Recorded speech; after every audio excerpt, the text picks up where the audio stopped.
Party people, what's going on? This is Samaj Marsh, founder of BlueDeathValley.com, and I want to welcome you guys back to a somewhat somber, disappointing edition of Blue Death After Dark. This is kind of our fan feedback show that we usually do after every A&T game, win, lose, or draw.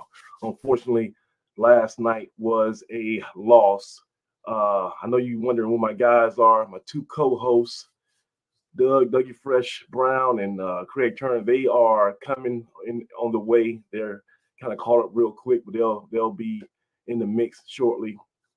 But we definitely wanted to offer this opportunity for everybody to kind of give their thoughts and opinions on what happened yesterday, just their takeaways, and also where do we go from here?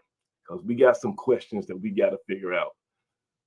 Let me go ahead and put the link to the show in the chat if anybody wants to join the conversation.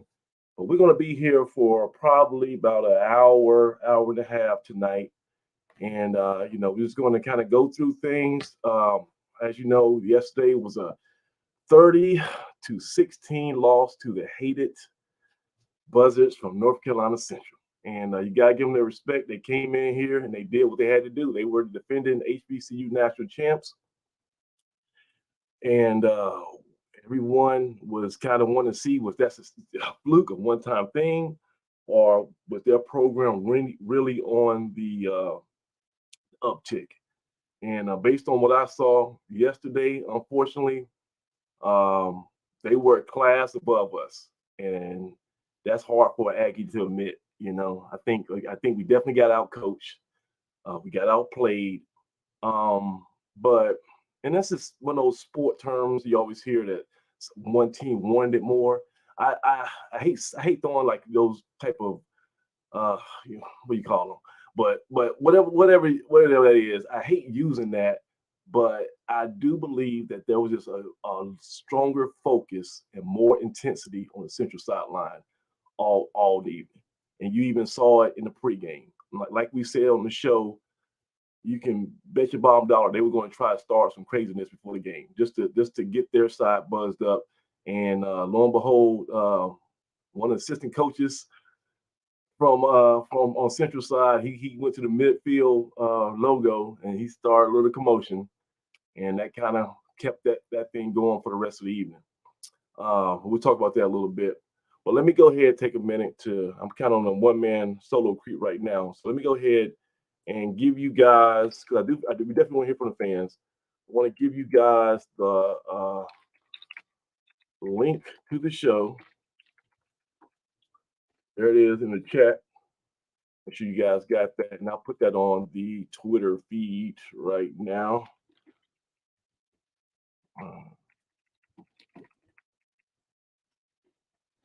Like I said, Doug Brown and Craig Turner, they'll be here very shortly. But let's just go and get into it, right? So, like I said, 30-16. The score, I think, could have been worse at times because our offense, for whatever reason, just my man 94. What's going on? You there, 94? I'm here, man. What's going on, boss man? Man, I was just talking to the people, man. When I said I don't even want to delay because we're only gonna be here for my Dallas Cowboys play at 8:20, so we only gonna be here for an hour or so, an hour and 20 minutes. So, but I just wanted to give everybody an opportunity to share their thoughts. And I was just talking about the overview of the game, 30-16. I thought it could have been probably worse, but you're not gonna win too many games when your offense has, I think, 47 yards, I want to say, in the second half total, and you only have 51 passing yards for the entire 4 quarters. And that's, and then you're coming off an effort at UAB, I guess, 10 days prior, we only had 16 passing yards. So, 94, you were there. We got some serious issues, right? I mean, we certainly do. There's no two ways about it. Yeah. A lot of people are focusing on the offense, Yeah. Rightfully so. But I would submit to you, Samaj, that when you're giving up 5 yards a carry running the ball, Okay. you're not going to win many ball games. And this is the scariest thing, man. It's like I look because I'm like anybody. After yesterday in the direct aftermath, I was down in dumps. I was licking my wounds, right? But after a while, you gotta like look here. We gotta figure this out. What's the solutions? So I look at the roster, and it's hard for me to find the solutions to that because that seems like just a um that's going to be an ongoing issue when you are that thin. When you are that thin in the interior of your defense at both levels, the front line and the linebacker core, I don't see how you're going to be able to hold up. I mean, this is the healthiest week. Even with the COVID and all that stuff, this right now, second week of the season, is probably the healthiest we're going to be all year, right? You still haven't had the guys twist an ankle or somebody, got a bruised shoulder, whatever. You're going to have all that wear and tear in the weeks ahead. And I just don't see if we are, if our starters are this small. I know our backups are probably like 180 or something. It's just I just don't see how we're gonna do it. I can't dispute anything that you're saying this evening. I mean, I have been processing this all day today just to think about where we are. I'm confident in the leadership that we have, and I think long term the opportunity is there for us to get back to the glory that we've had. But I mean, bottom line up front, and there's no need to sit down and have a long discussion tonight. We're gonna have a long season. I mean, that's the long and short of it. It's gonna be a long season. At what point did you reach that grave conclusion? Like when did the reality hit for you? Fourth quarter. And that, and I'm not going to call, names and everything because that's not what this is about. But, right. I've been a proponent of a particular quarterback more so than anyone else. And you stood on that. You stood on that the whole time. Right. And while, I'm still there, here's the situation that we have. Right. We've got one who can make plays, but just as quickly as he can make a play, he's going to make a mistake. Well, let's go ahead and say some names because these are all big boys here, and everything that we do is out of Aggie love. We're not trying to bash or demean anybody. Absolutely, right. So I mean, absolutely. This is stuff that we would say to. That's Dougie Fresh. What's up? What's going on, man? Yeah, what's going on, big time? And we just catching up, Doug. But 94 was talking. I guess you were alluding to the quarterback situation, and the starter for this game was Eli Brickhandler, the people's champion. We still love him. We still support him. Absolutely. And listen. I wasn't daydreaming during the spring game, and I wasn't daydreaming last year at Duke. That talent is still there. It didn't go away. He still has that innate talent to be a playmaker. For all four of them. Right. For all four. Let's be honest. All four of these guys have Division I caliber throwing arms, and they have Division I caliber athleticism, right? But to your point though, Eli's decision making is going to have to improve tremendously. And that's the Achilles heel. So if you want to do a scouting report on all these guys, right, they have strengths and they have weaknesses. And definitely when you talk about Eli Brickhandler, let's just go from top to bottom. The starter was Eli Brickhandler. He had, a rough showing in Birmingham last week. And I guess he split reps with Yeager, who was out last week. We found out after the fact with COVID, okay? And so I guess he came back this week. He was healthy, and he started getting split first-team reps with Brickhandler. They end up going with Brickhandler. He lasted all of 2 series. So that was a pretty quick hook that they gave him. But the scout report, obviously, he's athletic, probably the fastest of all four. No, he ain't faster than Kevin White, but he's very mobile, right? Good size, 6'2", legit 6'2". 200 pounds. 200 pounds. He's a solid guy. He looks like a Division I college quarterback. Very strong arm. I've seen him throw out that rocket launcher and throw that ball, 60 yards in the air. Okay. His ability, his super ability has always been his extreme confidence in himself. He feels like he should be the guy. He's going to be able to make a play, right? And that's also his kryptonite because he does not believe in you never go broke if you always take a profit, right? He believes I got to get a splash play. I got to hit a home run every single time. And if it's not there, there's no middle ground. And I think we saw that, unfortunately. So he does have struggles with right now processing, what the defense is giving him and just taking that profit, that little small 5 yard. And we saw that on the opposite side of the field with Central quarterback. With Richard, yeah.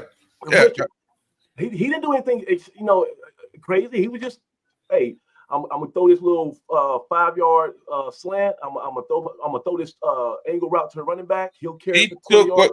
He took what we gave him. Now, what we gave him. I will say this though, if we think back to his trajectory, yeah, and I'm talking about Richard. His freshman year. Well, I think that was the year. Was it the 54-0 drubbing or the 45? Whichever it was. I mean, he was in the game. It's probably 54 one. It's probably 54. He was in the game, and he took his wound. So that is a case study in that over time, if you work with your guys, they could get to where you need them to be. And that's the word right there. And that's the word. And Doug, I want you to jump in here real quick because that's and you saw the Blue Death Valley Twitter account, the criticism I had in real time last night as I got home. These guys, you cannot convince me that all 4 of these guys have forgot how to throw a damn spiral, and they have forgot how to throw an 8 yard slant, okay, or a 5 yard hitch or curl. They look like they've never seen any type of football before in their life. This is like they pick somebody out the stand, like you're gonna start a quarterback and figure it out. That's how bad these guys look at times, and it wasn't necessarily anything that Central was doing. It felt like a lack of preparation. Like, I don't care if it's physical or mental. Like, because if you are I'll go ahead and say, Chris Young, if your title is offensive coordinator / quarterback coach, then that means you have dual duties. You got to coordinate offense. You also got to be a quarterback whisperer to the people in your quarterback room. And somehow, one of those responsibilities multiple responsibilities are not getting done effectively. Doug, jump in here and give me some thoughts real quick. Well, I haven't had a chance to watch as much film as I'd like to of the game. Right.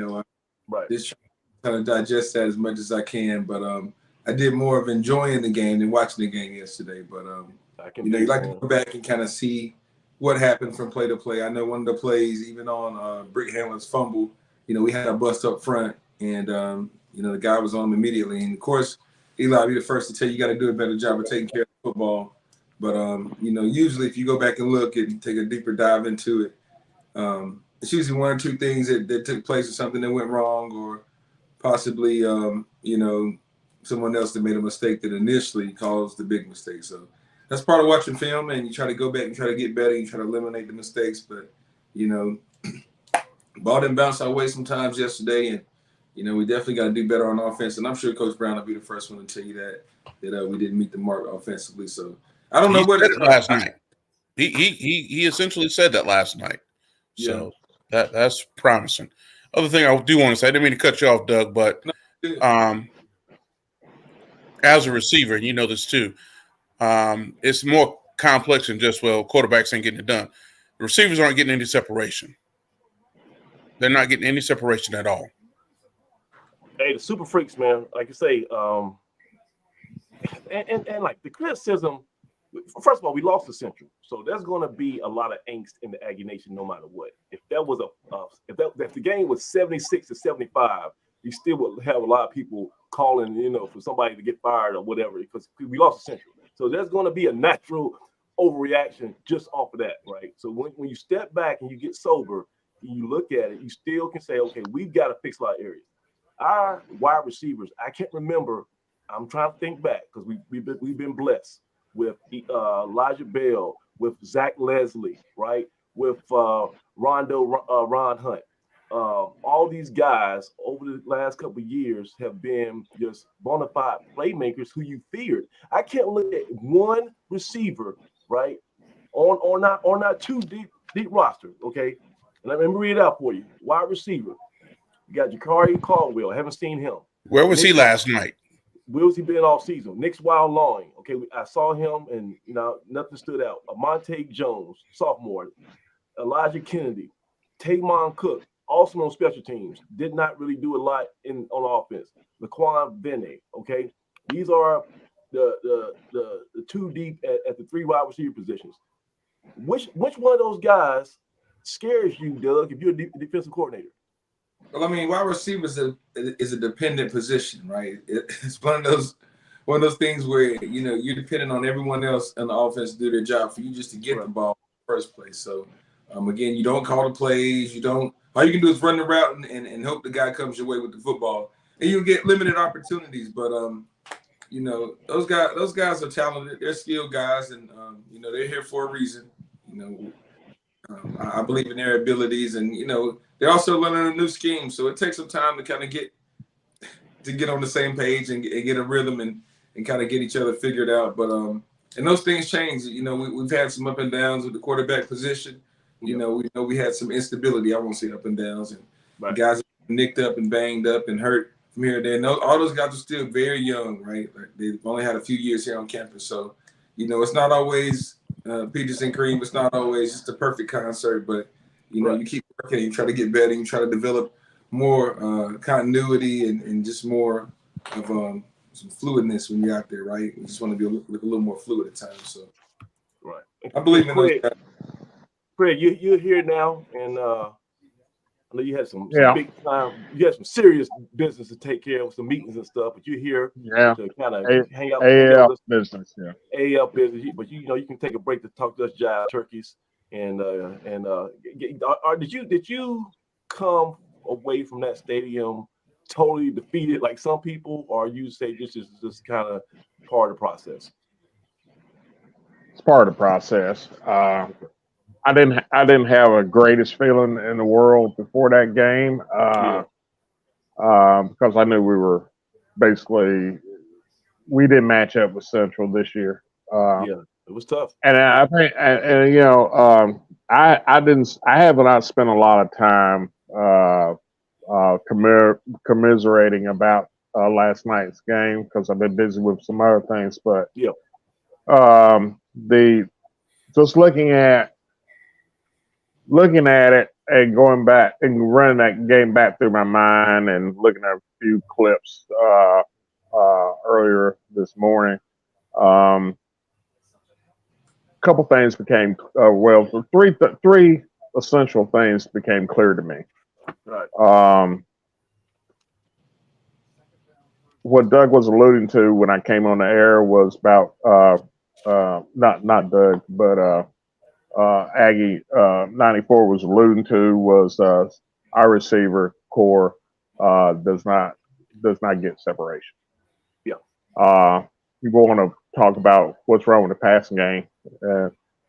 Number one, receiving core. There's no one in that receiving core that can stretch the field. Let's be perfectly. Let's get down to brass tacks. Right. There's nobody. There's not a Zach Leslie, like you said. There's no Zach Leslie. There's no Denzel Keys.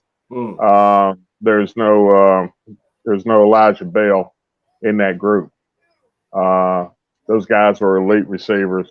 They knew how to play physical and get themselves in a position, make themselves available to a quarterback, whether he was on the scramble or he was steady in the pocket. We don't have that kind of athlete in our receiving core. Number two, quarterbacks. You saw the difference last night between what I call a true dual threat quarterback, physical kid that Central rode him like you would, like any good jockey would ride a thoroughbred racehorse. Yeah. In the second half of that game, they abandoned trying to throw the ball all over the field like they did in the first half, and had mixed results in it. They didn't have to. And what they did was they came out in the second half and did what I thought they were going to do at the beginning of the game, and that was power up and run the football. Yep. Davis Richard is about as complete of a running quarterback as you want to have on a collegiate level. He, like I told you the other night before this game, he's not going to beat you throwing the ball vertically down the field. That's not his thing. He's not a long ball home run hitter type of quarterback. He's going to beat you on the little things. He's going to beat you on his recognition, his ability to move and get out of trouble, knowing where to go, understanding and recognizing the gaps in the defense, and taking advantage of those. He's a superb athlete. He's also a fifth-year senior. So that has a lot to do with it. Yep. That's on the reverse of that. As far as we're concerned, I thought Brick Handler, for lack of a better word, was just out of his element. He was out of his element.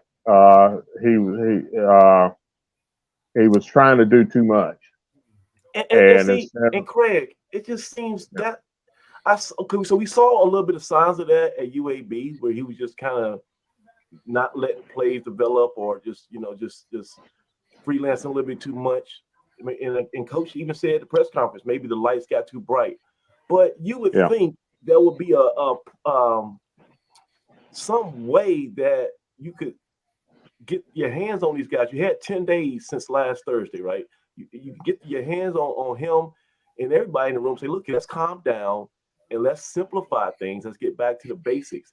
You cannot convince me at this point in time on September the 10th, right, that Eli Brickhandler cannot be an effective starting quarterback in Division I football. I don't think it's a wrap now that he's just a bust. That's no. I didn't. I wouldn't even. You wouldn't say that, but some people are already trying to write him off. Yeah, I know, but I don't pay. Listen. I stopped listening to parking lot chatter a long time ago. Right. Because if you get caught up in that and start saying, run around talking about the sky's falling, we're doomed and go jump off the mountain and all that sort of thing. The fact of the matter is that we came into this season missing what? 7 stars. We were missing 8. We were missing 8 starters to begin with because of graduation. Then we missed another 8 because of transfer. Right. That's 16 people out of a starting 22 lineup. You're not going to replace that overnight. We never were going to replace that overnight. I'm gonna push back. Let me finish. Let me finish my thought. Go ahead. We do at this point. We do not have the personnel we need to do what we want to do, especially on defense. We're undersized. When Central was trying to play sideline to sideline in the first half with their play calls, it worked to our advantage, because one thing we do have, we're pretty quick. Speed, right? But when they decided they were going to say, screw this, we're going to put it up between the tackles and give it to Richard and let him do his thing, he went to work. We don't have the bodies. We don't have the bodies to withstand that over a sustained period. We just don't. We just don't have the bodies to do that at this point. And that was that coupled with the mistakes, and we got caught up in a lot of the like I said in my column. a lot of the jack jawing. We knew it was coming, but we got caught up in it anyway. And it cost us. It cost us. It kept momentum on their side because we were getting dumb penalties. We kept getting some. We got some unsportsmanlike conduct penalties that there was some of it was during the course of play, but some of it wasn't. And we just got beat. I'm gonna give credit where credit's due. Central's a better football team than we are. You know what's worse? Yeah, you can cut it, slice it, dice it any kind of way you want to, and there ain't no spin doctor. I'm not going to be any spin doctor on this. They're a better football team than we are. You know what's worse at this point in time? They are. I felt we got outclassed though. That's what hurts. No, it's not a question about class. We were out. I just think that we're at this point in time. We do not have the personnel to play that type of football. That type of football that we played. We don't have what we need at this particular point in time to get to play the style of football that we're playing. I think some things are going to need to be changed.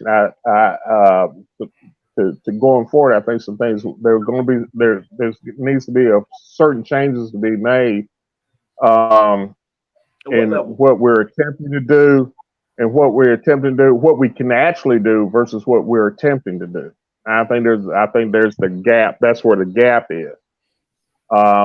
Will it get better? I suspect that the coaching staff will make some adjustments this week. Whether that comes to fruition is going to be dependent on the psyche of this football team and what Coach Brown can do.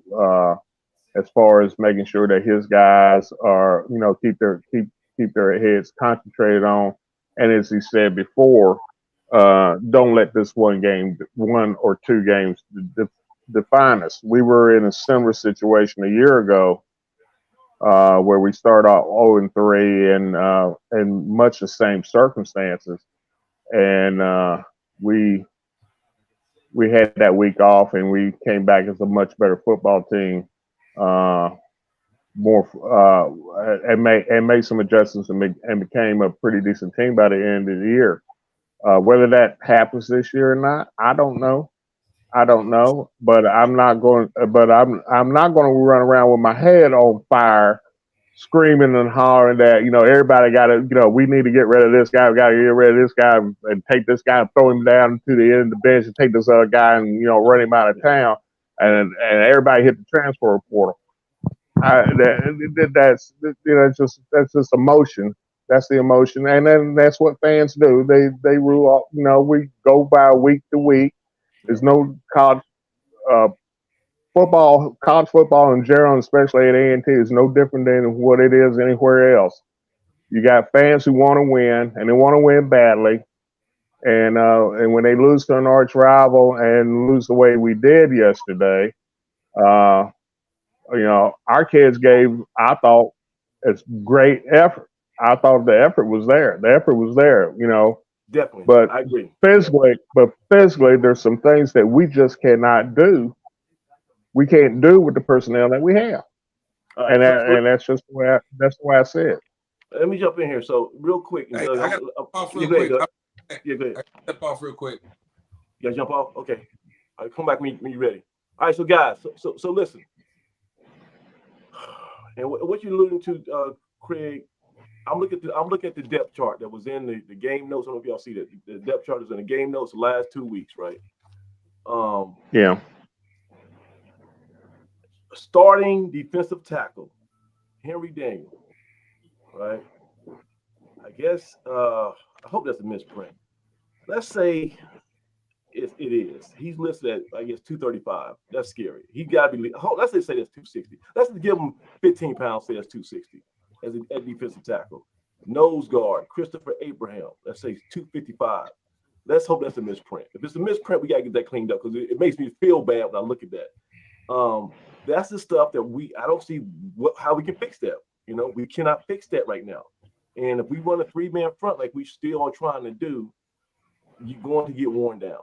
But let's just take this one thing at a time. First of all, let's go with the offense, because the offense obviously is the biggest problem. We got a lot of problems, but I would say we can all agree that the balance on offense is our biggest issue. Yeah, that's our biggest issue. I agree with that.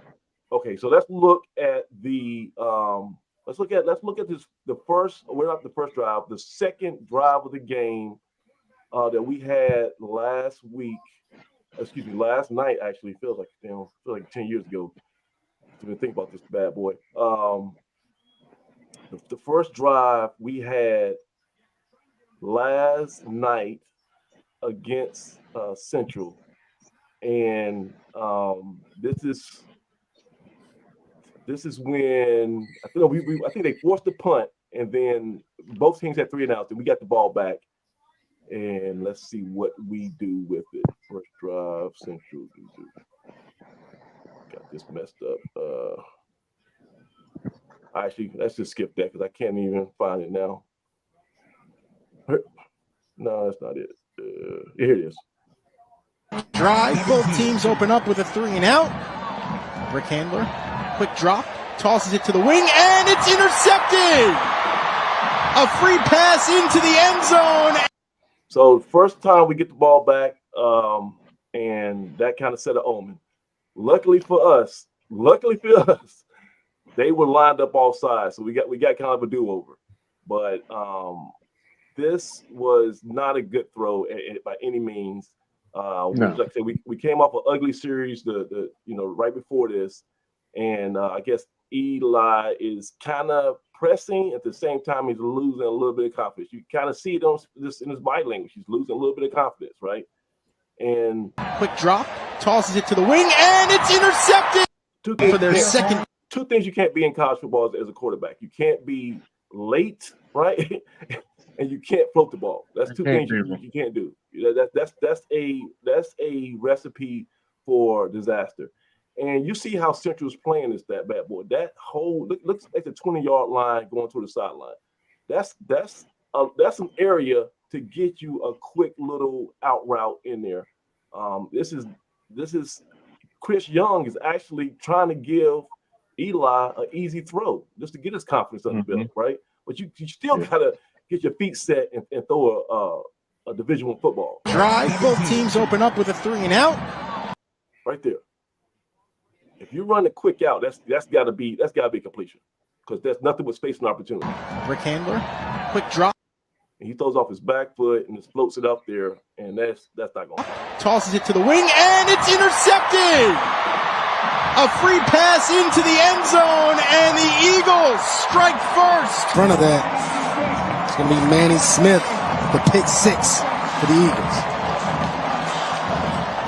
So to bring up first and so we get a do-over, and Brick Handler's in his mind, it's like, oh Lord, this don't feel right. You got to settle down, and it's got to come from, I believe at this point, you got to recognize it from the sideline, and forget about RPO. Forget about it's got to be the R or P. No more option. You got to just give him something to which he can have some success. 5 for North Carolina A&T as the Aggies catch a break here early. Brick Handler out of the pistol. He'll try and hand it off to Christian. He'll bring up second. So it's 1st and 5. We hand the ball off straight to the teeth of the defense. Now it's 2nd and 7. Now we're kind of behind the 8 ball. We got to make something happen. 2nd and 7 after a loss of 2.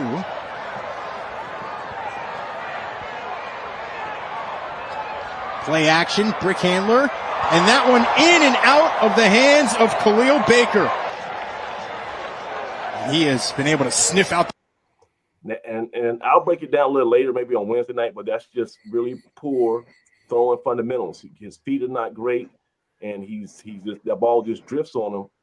If you miss a slant route high, like you're trying, like right now, Brick Handler's doing his best to have a turnover. He's gonna succeed. The football. but Central makes him work for it. But he's doing his best to have a turnover on this drive. Since he was a freshman in high school. Most in the right place at the right time. It'll bring up 3rd and 7, so another 3rd and long situation for the Aggies. Brick handler, too much mustard on this one. It hit Cook right in the chest plate and falls to the ground. Hunting situation. You said it right, partner. Brick handler. And once again, it's like we can't get any synergy with this offense. That was, maybe you say that had a little bit too much mustard on that pass, but I would like my wide receiver, and it wasn't gonna be a first down. I probably get stopped a yard, 2 yards short, but I like my wide receiver to help my quarterback out, have his hands ready. If he hits you in the chest, you got to find a way to catch that bad boy. That thing bounces off him. We look dejected, and I think there might be like another penalty or something like that. So we think we still got another second life after this. Handler throws the fastball there. Didn't want to float it in. That one just got on the hands of.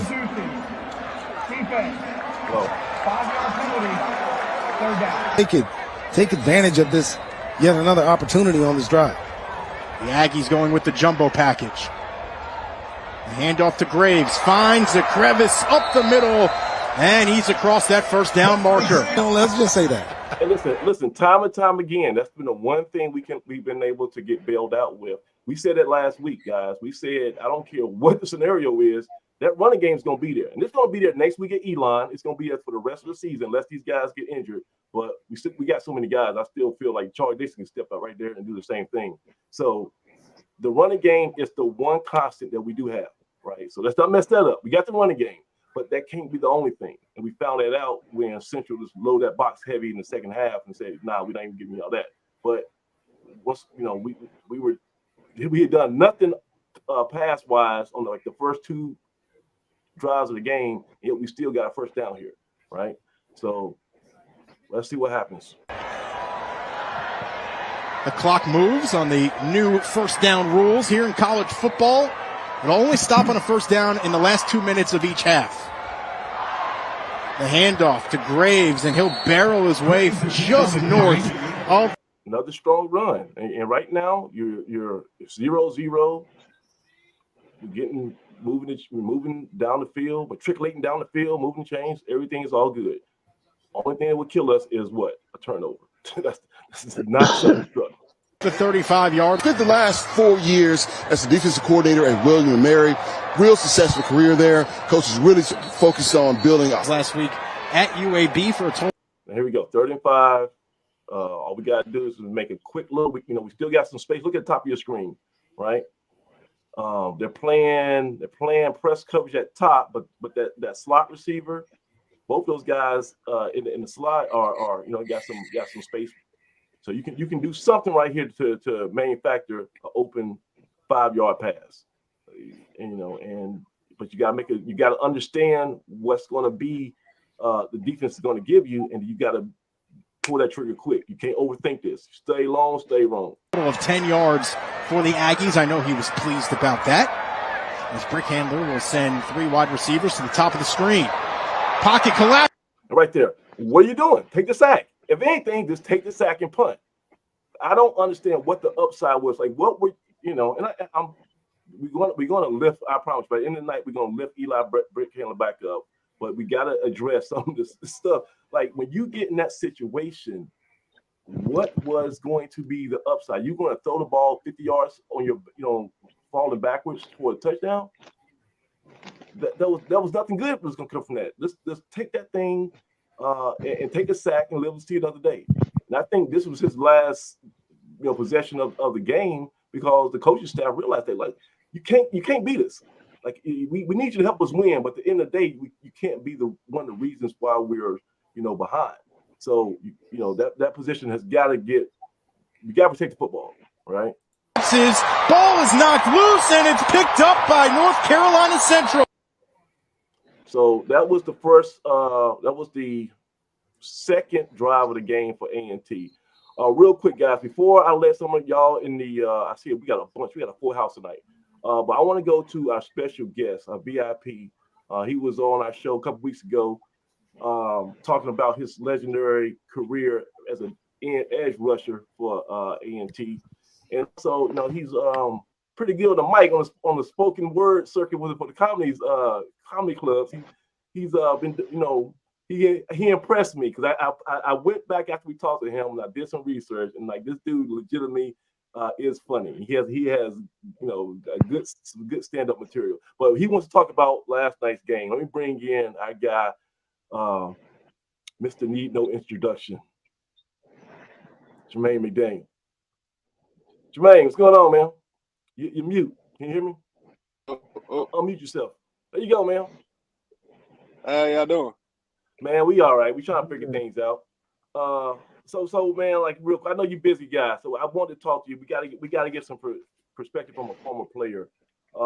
Did you get a chance to watch the game yesterday?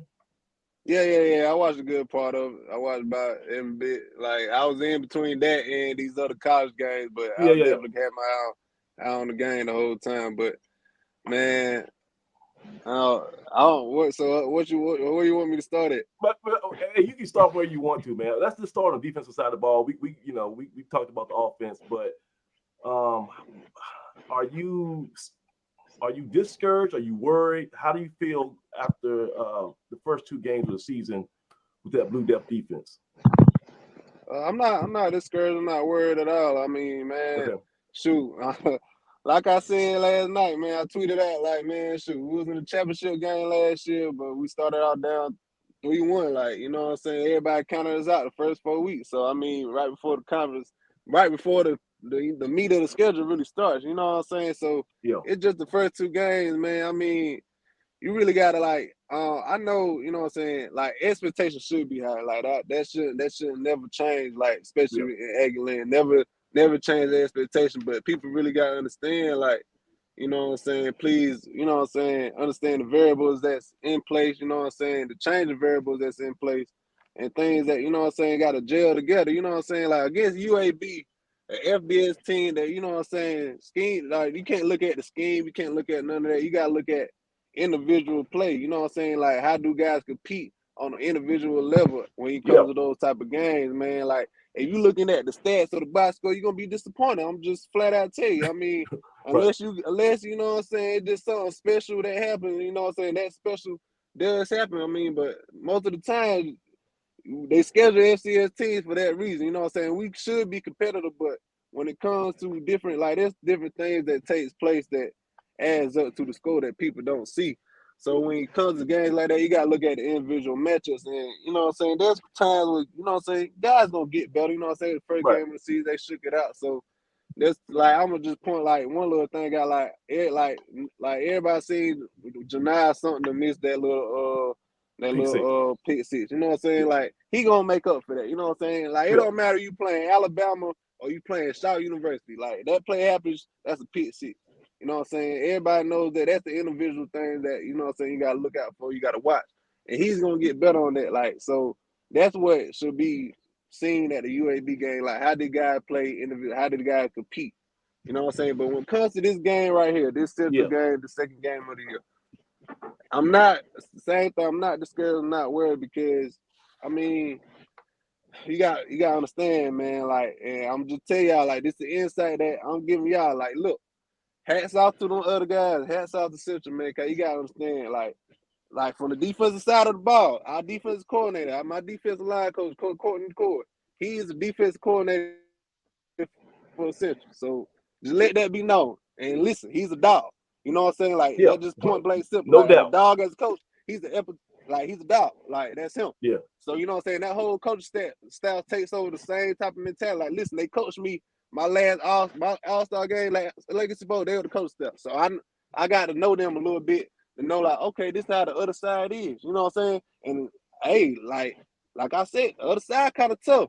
And you gotta understand, like, let's think about the preparation of the week of the game. Like, you know what I'm saying? Leading up to the week, what do you think, Coach Cord? What you think Samuel Washington, who's also on the staff? What you think the other coaches who played together, who has been together for more than a decade, telling them at Central about A&T? Hey, listen, we were kings over here. We kings over here. That's the type of mentality they bring in for the first week.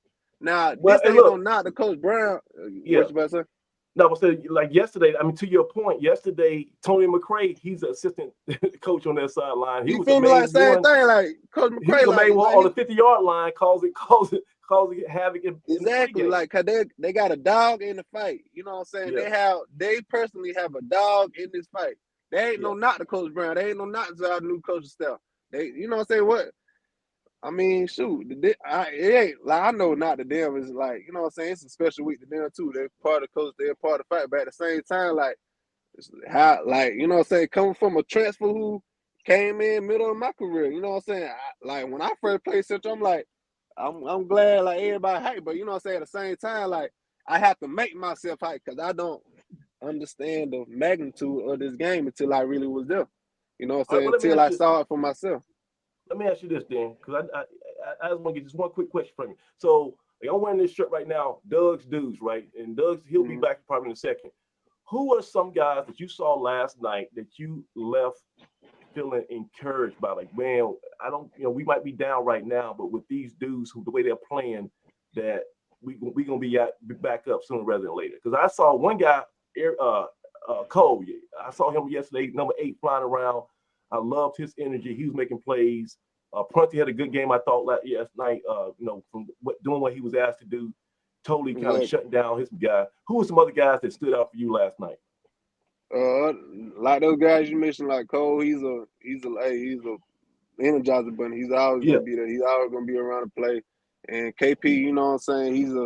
He's an island. Like, you know what I'm saying? Guys you don't want to give him a good game. You know what I'm saying? Because that feeds off the whole other team. But when it comes to the D line, like I'm not discouraged at all. Like, I'm impressed by the whole D line. There ain't really was no sacks recorded, so I can't say there's anybody that stood out even on that front 7. So I can't really say that, but I'm still encouraged by them guys. Like, you gotta understand, like there's other, like, you know what I'm saying, just watch the game, you know what I'm saying? There was 17-16 at the half, you know what I'm saying? I know some things happen that, you know what I'm saying, and it's very hard to do what you need to do on defense, you know what I'm saying, when offense is struggling to produce. But that's the whole nother story. And they have their own variables that's in place as well. So let's all take that into account. But you can still cause pressure without getting sacks. If you watch the game Thursday against the Chiefs and the Lions, Patrick Mahomes wasn't sacked one time, but I bet you see Aiden Hutchinson in his face the whole night. You know what I'm saying? So, and Davis Richardson, he's an all right quarterback. So, you know what I'm saying? And then coach, like I said, like it's a whole other thing. It's a whole other layer to this where it's like, you know what I'm saying? There's some things you got to like take into account when you're looking at this game. All right. So give me this before I let you go. One more thing. If you are asked to come to that defensive meeting this week and give your insight, what is something that we could do to change the I guess it's changed the momentum going into Elon? Like, is there would you say stunt more? Would you say, you know, bring an extra linebacker, safety more? Like, what can we do defensively? Because I believe that Elon's going to see the blueprint that Central did, and they're going to try to emulate that. Well, in these non-conference games, you don't want to do, you know what I'm saying, too much on film. I'll just be honest with you, you know. So, and as a coach, you know what I'm saying, like, I'm pretty sure they have a good game plan set up to, you know what I'm saying, where they can attack Elon to, you know what I'm saying, because Elon's a stat, they got a stat offense they always have, so it's like, you know what I'm saying, but they slow moving. So I know they got movements installed where they probably going to be able to shake them up inside them guards in that center, you know what I'm saying, get them moving a little bit on their feet. But like I said, it's non-conference game, so I wouldn't implement too many stunts or too many plays or blitzes towards like. No, Elon is conference though. So they're in our conference. Yeah. So I'm saying, like, this is where the meter's running now, because if we got aspirations of going to the SCS playoffs, we don't want to start off 0-1 in the CAA, right? So I think you're gonna have to empty everything, the whole kitchen sink, because this is where it counts.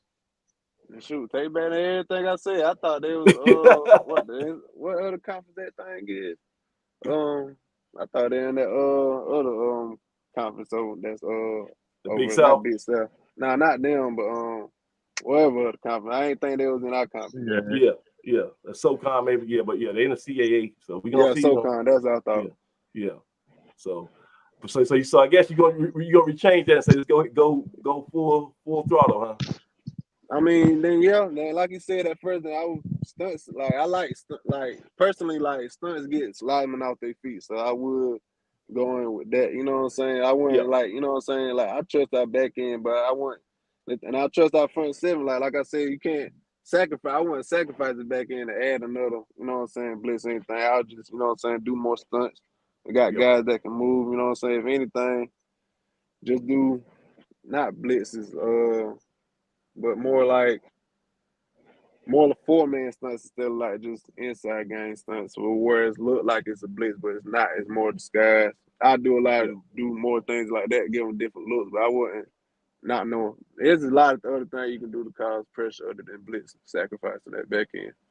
Okay. All right, so man, Jermaine, thank you so much for joining us and give us a little bit of insight. Your overall message, I believe, is just don't worry. We gonna be all right, and we got the dogs to get things fixed. So I'm gonna take your advice. I'm kind of I'm on the edge. I ain't gonna lie to you. I'm worried. Oh no, I understand. Like that's understandable, like for sure. But ain't nothing to worry about. You know what I'm saying? Yeah. All right, man. We appreciate y'all for sure. We talk to you next time, man. Appreciate you, man. Yes, sir. All right. So it was Jermaine McDaniel, the Sinister Six. So look, we got a lot of guys who've been trying to get in here. So Craig, hold on, I'm gonna throw it back to you. But let's go because we're gonna go here for half an hour. So we gotta make this happen. So Dave, T-Roy, and everybody else, turn your camera on, get in there. So real quick, Craig, this anything you want to comment on what Jermaine said? Because he seemed like he has a voice of reason, huh? Yeah. I always pay attention to what players say because they actually know what they're talking about. Right. Gotcha. Yeah. All right. So look, real quick, guys, we got half an hour. We're gonna make this go. Troy and Dave, both of y'all jump in here with your comments. And 94, you can jump back in here too. Let's just do it like a little speed round here.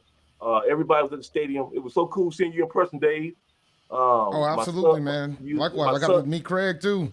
You got to see Craig, the president. It was great. It was great. Great atmosphere yesterday. Incredible atmosphere out there. My goodness. T-Roy, I will say this.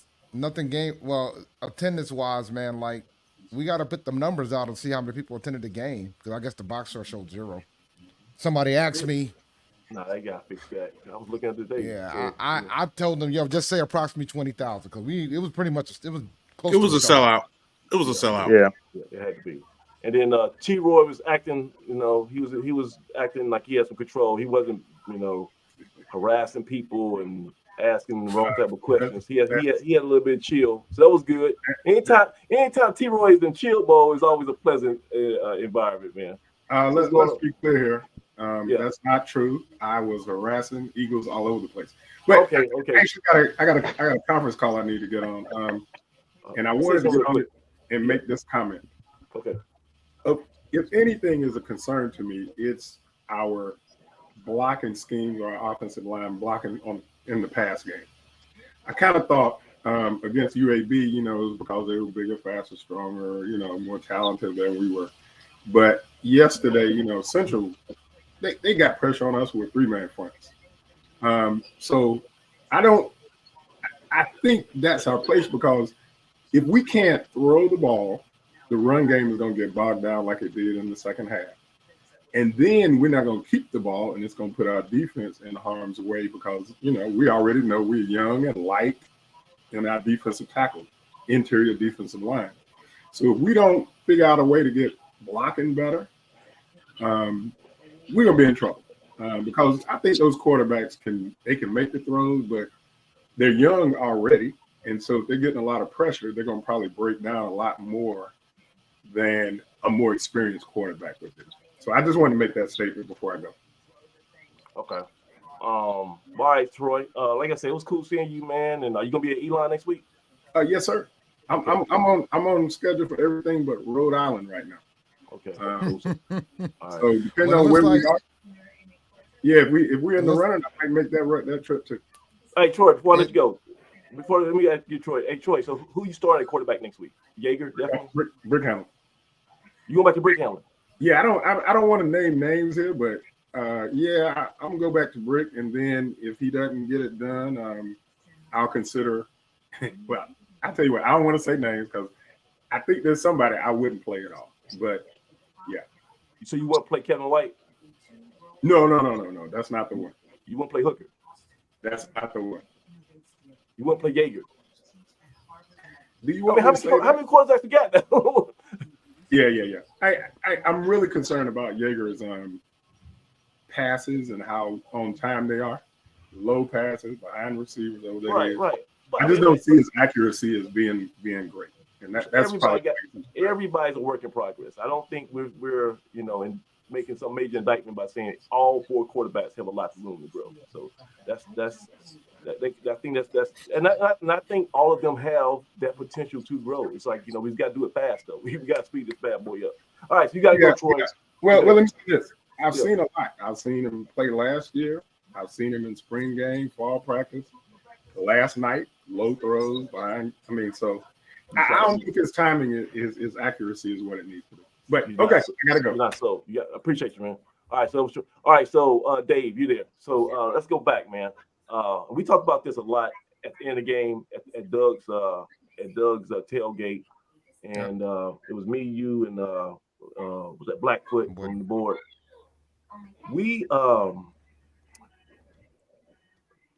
I'm just worried if hubris is taking over with some of these decisions with the coaching staff, because it seems like they are hell-bent on running a scheme that might not be conducive to our current roster's skill set, right? I think defensively we're asking these kids to do something they just physically are not going to be able to do. And if they do it, it's going to be like kind of like just for right now. I don't think we can do it at the end of the season with this. Do you think we should do like a whole scale change of scheme, or is that too premature right now? I think what it boils down to is this, and I think I said this last night too. Yeah. We have to, if he wants to run the schemes that he wants to run, he's got to get the kids that he needs to do it. But he's not going to get them until next year. And he's not going to get them until next year. Right. So, but that being said, and this is the additional layer of it all, right? Yeah. The kids that are currently there is going to have to make a decision going into the next season and whether or not they want to stick around for this scheme. Because there might be some kids, and I think some students prior to the season made the decision that, I don't want to do this because somebody like a Caleb Jones, right? Yeah. So. Oh man, we could use him right now. Lord, we could use the Caleb Jones right now. So that being said, some student athletes going to have to make decisions, and which I don't want them to leave Aggie-Land by any stretch of imagination. But if they don't want to play in this type of scheme, because the key about a 3-4, you got to have a big boy. Have to have a big boy. Have to have a big boy who wants to be there. You can't. Who wants to do it. Like the coach for the Steelers says, I'm looking for volunteers, not hostages. You got to have somebody who wants to be a one technique. That's all they played since they were 6 years old. They were the biggest kid in the city. They wanted to be in that middle, and they want to take on 2 dudes, and they're happy with it. They might not get any sacks for the whole year. Their stats might just be 0 in the stat sheet, but they are so effective. And I don't know. I think if you start sliding defensive ends like who we got here, Henry Daniel, and put him at the 1 or the 3, you're asking somebody to take one for the team, but is that sustainable? And that's what worries me. He'll have a scholarship, I'll tell you that. But I don't know. But you got to bulk up to do that. 235 ain't gonna cut it, and that's not a knock on him because I know he's trying his best. There's no question about that. He's busting his behind out there. Yeah. But when you're talking about defensive tackle, when you're talking about somebody in the 3-4 that's in the middle, you want that guy to be at least 300, maybe 290. You could fly, but you got to have a big boy. Like some of the best. I ain't asking somebody to be a Vince Wilfork because this is college. You ain't gonna get somebody like that, but you got to get somebody that's going to be willing to shed 2 blockers every week. Yeah. And let's just go back real quick just to overview the game. So it's 17. Okay, so it is 16-17 at halftime, right? We actually take the lead late in the game, with a long, beautiful run by Graves, right? And it's I think the drive. Did the drive start at the 1 yard line or the 3 yard line? Mm-hmm. It was the 3. It was a 3 yard line. Man, I might have some. Y'all give me 10 seconds. Let me see if I can find this bad boy.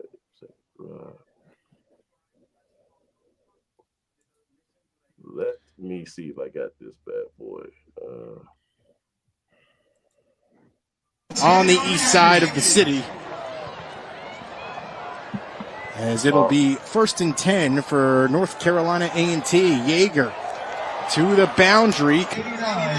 Find a receiver there. Well, this is not the touchdown. This is when they scored and we came back with a field goal. This is actually Jaeger's first drive, and that was a quick, nice little pass to get Jaeger some little confidence. Pick up a nice chunk of yardage down for to describe it. The rivalry. Here's Christian. Breaks free. He's into the red zone and gets spun down. Elusiveness and I wish Doug Brown was here, because one thing that irked me on this drive is like, where's the blocking from receivers? This should have been a touchdown, because you had 2 receivers who were just running with the play. I'm like, if y'all just got your bodies in front of a defensive back, we would have scored. We spoke with the coach right now, okay? Staff. So right there, he's breaking that tackle, and we just need to have somebody get number 7 and 8. Tamon Cook, just find somebody here. And Spencer, Christian's name came up, and they spoke very back. We wish him well. Black today. Just for the record, there are no trades in college football. I'm gonna say this is Jaeger. Brick Handler's already got pulled. Central just scored on that fumble. They scored on that fumble, and then now we're responding. Still a lot of time in the second quarter. Well, I know things are a little haywire right now, but that was not an official trade. Goes back to Christian. This time the Eagles sniff him out. For the place for the Eagles. Brings up 2nd and 10. Play action. Jaeger looking. You gotta have somebody open, man. You gotta take you and he gotta threw be. it, I'm guessing, right? He didn't try to run it, did he? Pocket collapses. Oh, he did. Come on, pull the trigger, baby. And I'm sure he just saw his fellow quarterback get benched, right? Because he made a turnover, and he's like, one thing I can't do is because then there'll be Kevin White or Austin Hooker after me. So I guess everybody's just so scared of the next man up that they're not playing football, and you might can fault the coaches for creating that type of environment where everybody's just tense, because you can't play like that. That's too much meat left on the bone if you play conservative like that. Take it, falls forward, and will gain a couple. Still searching for their first touchdown this season. Well, they played UAB in week 1. And that was a play where he just turned it up. 3rd and 9. He could have got 7-8 yards. He could have floated it to Graves, but Graves would have took a hit, and he might have shut it off, and you never know what would have happened after that. Jaeger. And then right there, I remember that. I definitely remember that place. And look here. So you got this guy at the 10-yard line getting blocked. So 40 was a 96. If he doesn't make that tackle, this is probably a touchdown, because you got the baddest man in the city, first name Charlie, last name Dixon. If you throw that ball correctly and hit him where he doesn't have to reach down, and he, because this right, I don't know who this receiver is, but he's holding on. This is like 140. It's like one of those UFC bantamweight fights. This is like 140 versus 145 right here on the edge, and these little skinny dudes are fighting like they little sticks and stones, right? But man, if we can just connect on that, that's 7-7 right there, Yeah. And what do we? So let me go ahead. I've been criticizing Chris Young, but this is a pretty good play call. You put Charlie Dixon in the game, and you throw a screen to Charlie Dixon, and it's wide open. Now 77, this our tackle, he probably get a better block on this dude 96. That would have made it easier, but. But even still, 96 you got to throw that ball better, man. Yeah, I think so. Let me tell 77. I apologize. You did your job. You got this dude. But yeah, that ball's got to be a better placement, man. It's got him right in the shoulder. Jaeger. He reaches down, and that's a wrap. Even if he catches, he's probably not going to have the momentum. Screen pass, and it's dropped. Charlie Dixon could not hold on. Just couldn't quite hold on to the football. Look at all that green grass. A lot of green grass out there. Whoa. And he is able to. And look, and when you're struggling as an offense, you got to have those plays. Like, you absolutely, positively got to have those plays. And Samaj, if I could, as we were talking earlier, that's my knock on Jaeger. I think Jaeger knows the offense, and I think Jaeger knows what he's supposed to do. I don't see where he, at this point, has the wherewithal to get it done, though, in terms of execution. Right. I'll be honest. Last year, when Jaeger started for Aggie-Eagle, I thought the lights was big for him. I'm going to be honest. He had moments where he's made mistakes there, too, in Charlotte. Right. And I thought when Eli was struggling initially, I was like, all right, well, I'm pretty sure they're going to bring Jaeger in now. And it was a quick trigger and to pull Eli. And I said, all right, Jaeger knows this offense. He should be okay, but it's about executing it, too. And there were some moments where the receivers would drop the ball, but there were some moments where the ball wasn't where it needed to be. And I say it when I covered the NFL, if you put your hands on it, you're supposed to catch it, but these are kids. So. Hey, Clayton, welcome to the party, man. We was going to run some video. Aggie 94 and Craig, y'all jump in. Y'all got a comment. I'm just going to run this through this because we're going to try to wrap this up. So this is the when you're on the field. This is the follow round. We score a field goal, and let's see how Central responds. The adrenaline is pumping. Things you got to get away from you. You got to keep your emotions in check.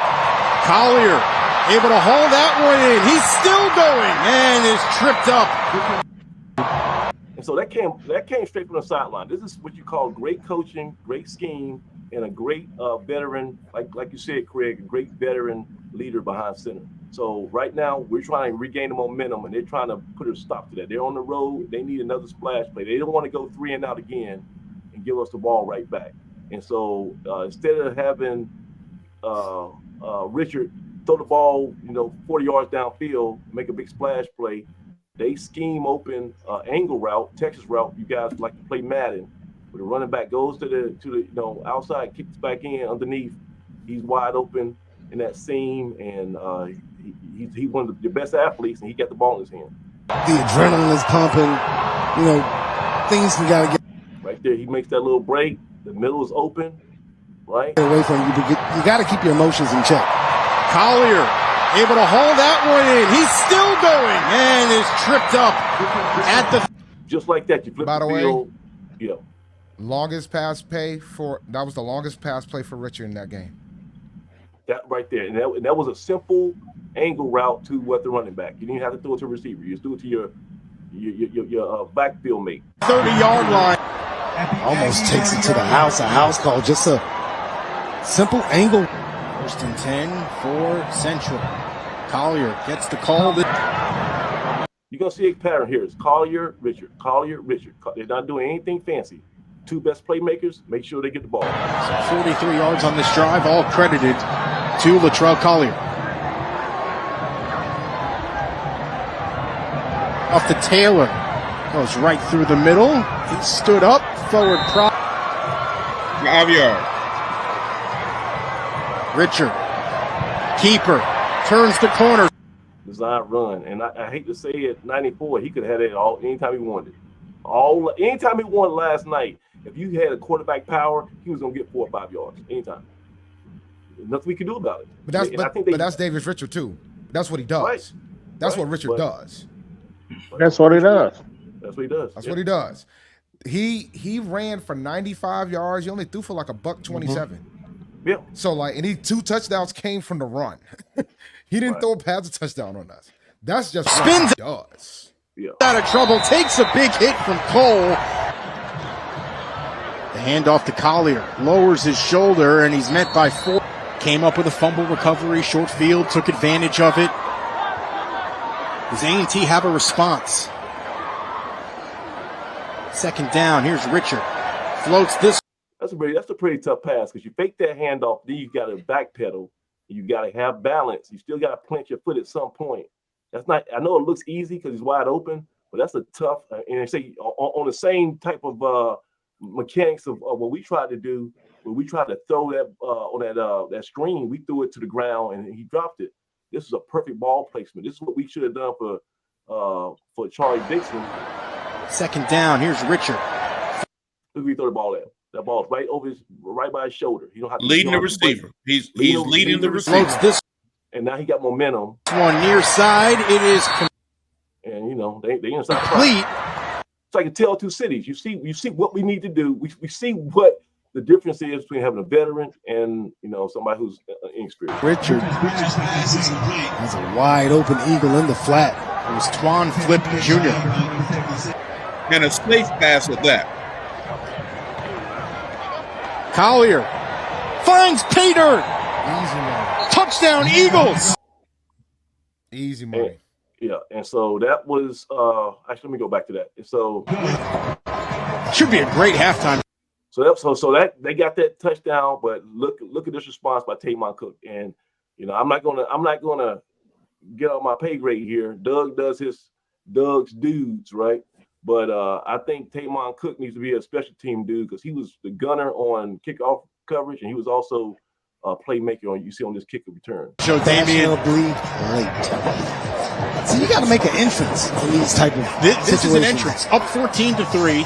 Now the band shows up, ready to perform at halftime. We've got a 25-minute halftime show. This is really like the Super Bowl. This is the Super Bowl of this area. I'm telling you, when I was a kid, man, growing up in Durham, right around the corner from North Carolina Central, this was the game every season. Aggie-Eagle, they got it on at the beginning of every year, and it's no different now.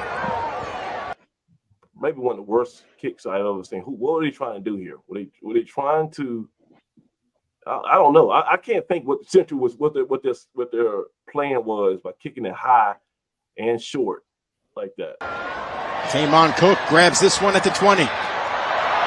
That's it. That is over. Easy money. Easy money. Yeah.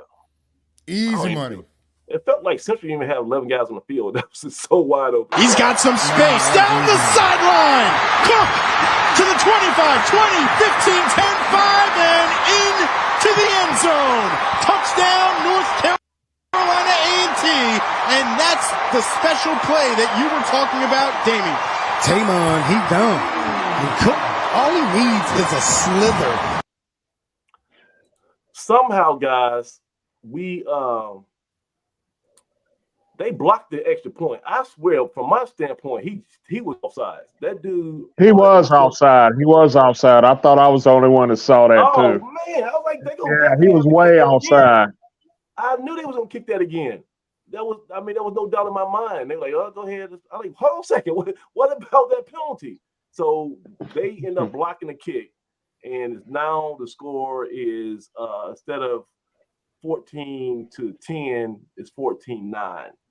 And I think at that point we effectively regained some momentum. You feeling pretty good at that point, Aggie-Eagle? At that point, I mean, we have some momentum, and I felt like could potentially get something done. So we get a stop. We get a stop, guys. But we forced a punt, and we started like our own 2-yard line. This is what I was alluding to earlier. Aside from North Carolina Central, best case scenario is force a 3 and out, get the ball back, put some points on the board prior to the halftime break. If you're North Carolina A&T, the last thing you're thinking about is putting a drive together. You just want to get out of your end zone. And here comes Christian. Breaks free again. And he's to the 35. I guess it's safe to say that Chris Young is the offensive mastermind.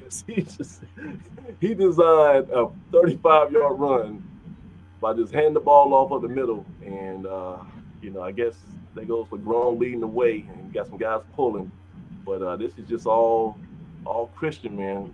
That dude's a real deal. And he has such balance. That's his superpower. Tremendous balance. Look at this. Aggies are now out of their end zone. Not a ton there. Christian just stays alive, bounces it to the out. Right there. I like for this wide receiver to go size up number 7 and make sure you get a block on side and lets his feet do the rest. And he was a Like, why y'all running? It's like they're running with the bulls. And you go to what's that? Italy or whatever, Spain. Like, why y'all running alongside the ball carrier? Find somebody to block. Okay, we gotta find a way to hip check or just get in front and slow them down. We're giving guys lanes to make tackles, and this should have been a touchdown. Shoestring tackle away from taking that one to the house for North Carolina A&T. That was a touchdown saving. This should be a 93 or whatever, 97-yard touchdown. We should not be getting tackled by a shoestring. 17, get me that block, please. Tackle there defensively by North Carolina Central and Manny Smith.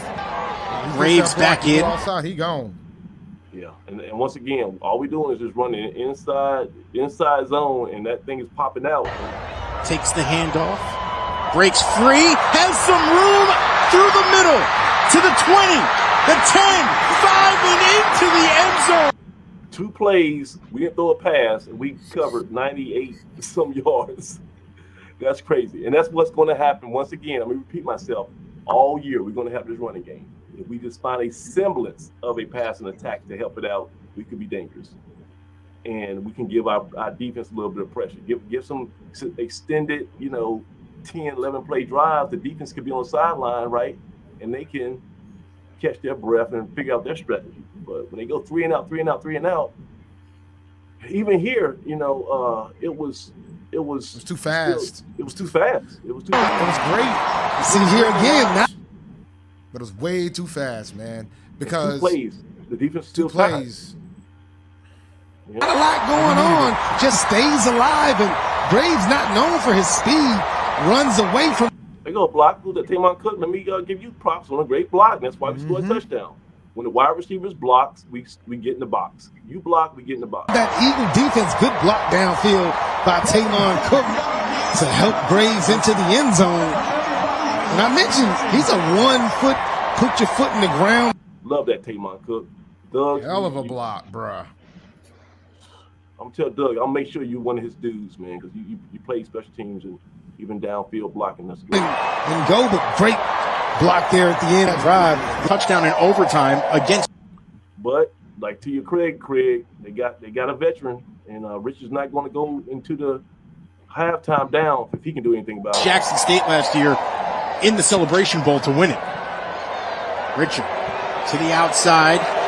He's got Collier. Have their timeouts. At what point do you start taking them? Well, I think they may call one after this play if it's a minimum game. Richard looking, has plenty of time. Throws that one.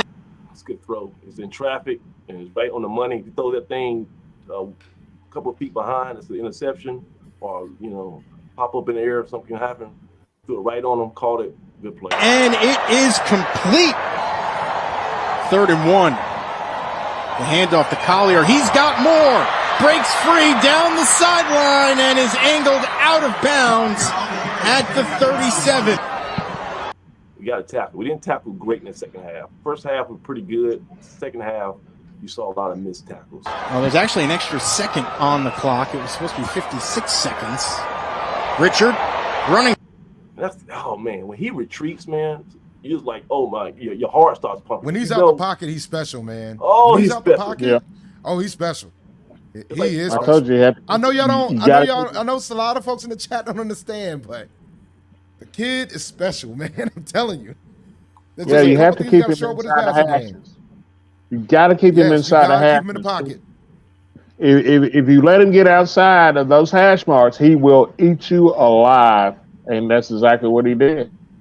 And you know what the difference was, too? I felt when Jaeger was in the game, there was some defensive ends for Central who could get an angle on him and tackle him.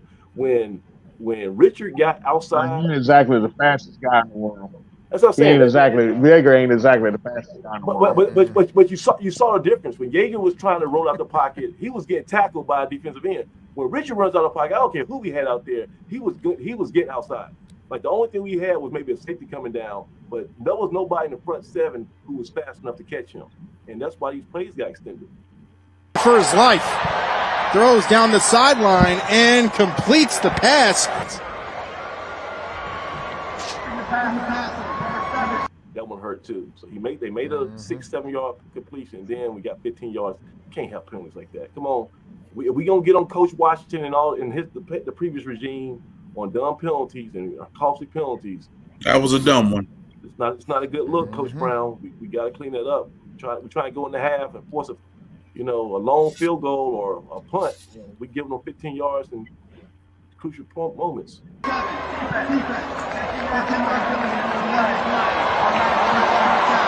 Plenty of time for the Eagles to operate.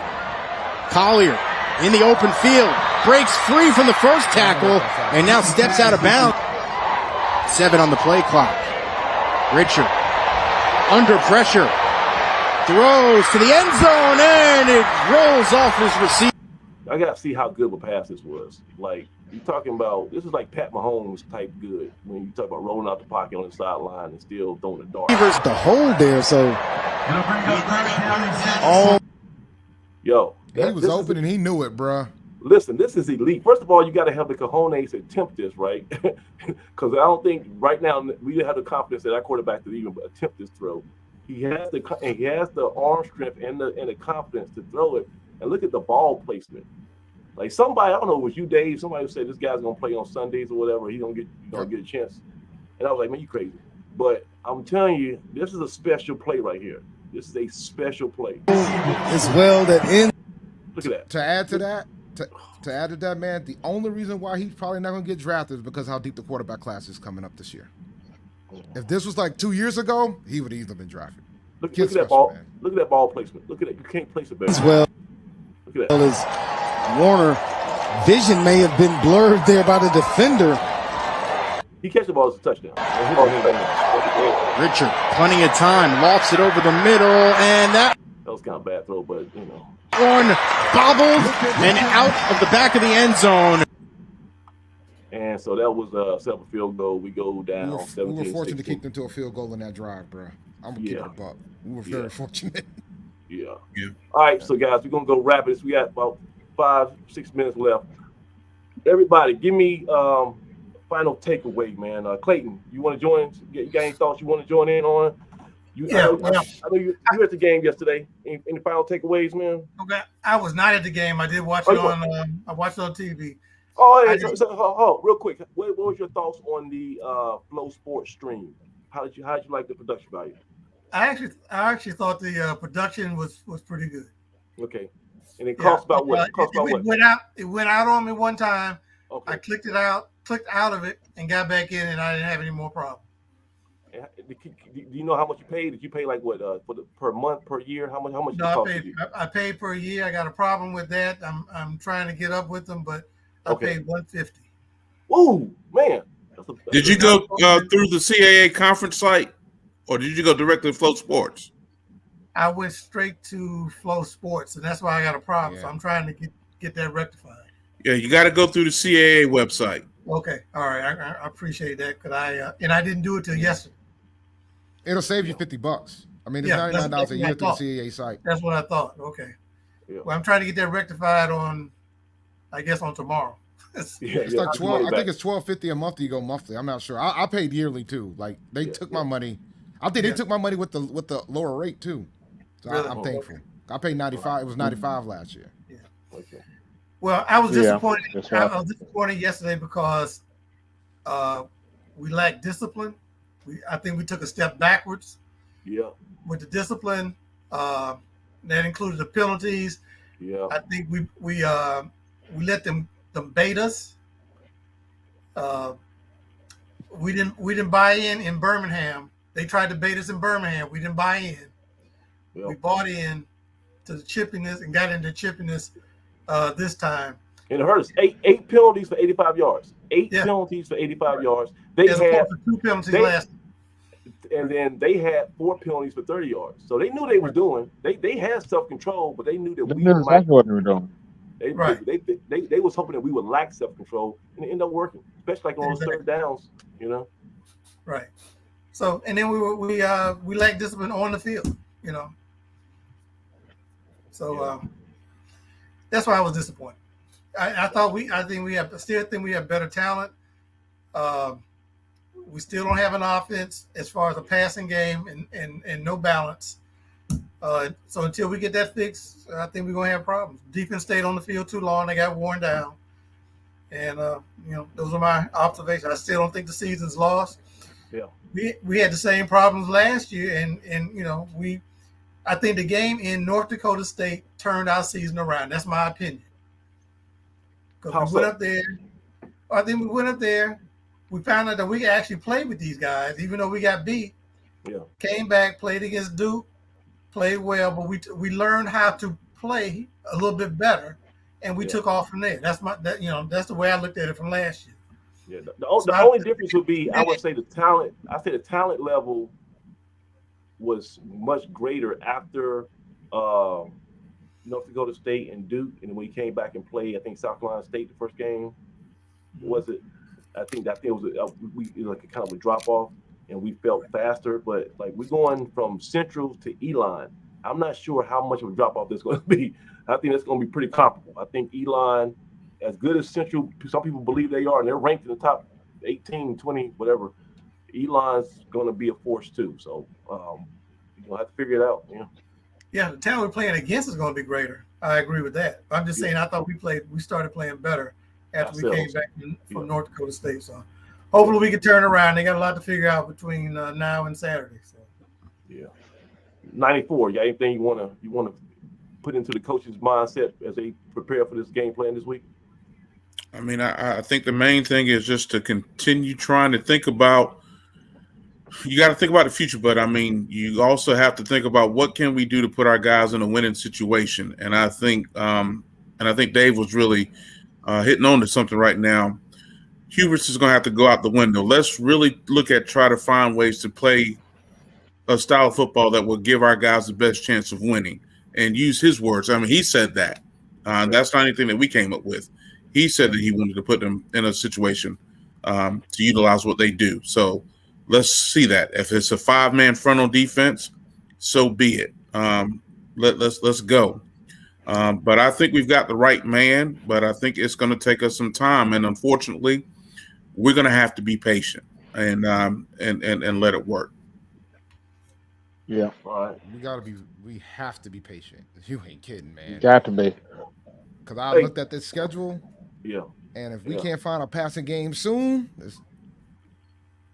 like I said, I was saying to Craig, I wanted to get the ball first, and we did. And I said I wanted to get a script out. I want to start fast, have our first 10, 12 plays, some definite winners.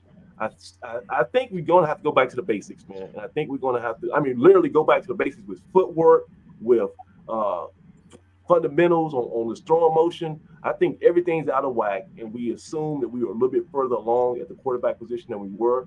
And now we got, so a dose of reality. Like, look, we got to at least look like Division I quarterbacks. And I think everybody has the potential, but be it stress or pressure or whatever, or just, not paying attention to the small details, we got to get back to at least looking like a Division I quarterback. If we do that, we can make the slants, the screen passes, hit somebody in the hands. We can get things rolling. But until then, so I would spend as much time this week as just getting back to the basics. Where's Caldwell and Warren? I didn't mean to cut you off, but I'm glad hurt. Caldwell's out. Yeah. Caldwell was out, hurt, and Warren is still he's still trying to recover from the knee that he blew out last fall. And those guys should be. If you look at the roster, those guys should definitely be starters. I still don't like Taymon Cook on the outside. But I'm going to ask. He's a flanker. Yeah, I'm going to ask Coach Brown at the press conference if I get the opportunity to about some of these missing guys, these MIAs, because the Aggie Nation wants to know. And we got some defensive guys who are not appearing on the roster yet. They're on the roster, but they're not appearing in the stats. And we wonder when those guys are going to finally show up. So there's a few missing pieces here. Hopefully they'll be coming back this week. But Craig, it's time to go. Give me the last word and send us out here. I got to see these Cowboys get a W. My high school's team's not doing good. A&T ain't got a W yet. I don't want to talk about today. I don't want to talk about today. You want to talk about discipline and turnovers. Carolina lost 17 points off turnovers, man. Philadelphia won, though. Philly won. I don't care about that. I ain't interested in that. I'm not interested in that. Carolina's last in the division because the other 3 won. Atlanta won, the Bucks won, and New Orleans won. Yeah. We 0-1 because we lost to Atlanta today. All right, so I got to go, Phil. So go ahead, Craig. Tell me something good, man. Get us out of here. Well, we're playing the Elon team coming up this week that's in a similar boat, but their problem is defense. So this is going to be an interesting ball game. You got one team that can't get anything consistent on offense. You got another team. The other team can't play good defense. So, ain't no telling what's going to happen. I think you will just have to, go on over to Elon, take the 25-minute ride up to Elon and sit back and watch it. I will say this: the blue and gold margin machine is bad. They are bad. they can turn. They loaded for bear, man. We might have lost the game, but we won the 5th quarter. I'm gonna tell you that right now. We might have lost the game, but we won the 5th quarter. And I like their theme shows with Adele and who's other Katy Perry, but I just cannot think of a time where I just enjoyed it. I was telling my wife because she was like, "How was the game?" And I was like, "It's like going to Tanger Center and seeing like a Broadway production. It's that much enjoyment value because you're getting the music, which sounds just top notch, and then you're getting the dancing goes into light, and they still forming. They're making formations. Everything about the March Machine was A1, and that was one of the bright sides of a long afternoon. But yeah, man, I can't. I'm looking for, like I say. So Craig, we got Elon next week. We gotta get that. Yeah, I'll be there. Too also. What's their record? What's Elon's record? They're 0-2 too.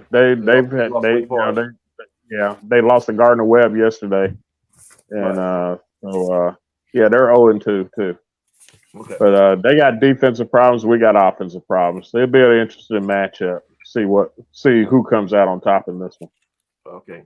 So I'll try to attend the press conference tomorrow, and I'll relay any information that Coach Brown gives out at the press conference. Then, like I said, Wednesday night we'll have our regular Inside the Valley show at 8:00, and we'll try to. If I got some more video from this game, so we might do a little second half breakdown, some key moments, and then we'll do a deep dive into Elon and scout them. I know Craig's gonna break that down this week. So Doug had to roll, but Doug be back. Dougie Fresh be back. It was good. Everybody at the tailgate we saw. It was great seeing you guys. It was a pleasure. Absolutely. I'll be down next week. I'm still in Raleigh right now. I got stuck here, so I'm flying back. Oh yeah, in the morning home. Okay. Well, you in Raleigh today? Yeah, I was supposed to fly out this morning. I got to the Your flight got canceled, right? My connection got connected. My connection flight from get Philly to canceled. Providence got, for weather. The weather. So of course I had to get my own hotel. So I'm good. I had points. So I was like, all right, let me just find something close. Take money. I'll fly out tomorrow. All right, so until next time, for the whole crew, Clayton, Dave, Aggie-Eagle, and President Craig Turner, and our friend Dougie, he was here for a minute. He had to leave. I'm Samaj Marsh. This has been a Aggie-Eagle Aftermath edition of Blue Death After Dark. And we'll bounce back, man. Right now we're 0-2, but the season's still long. Season's still long. All right, so we'll see y'all next time. Peace. Aggie Pride. Aggie Pride. Aggie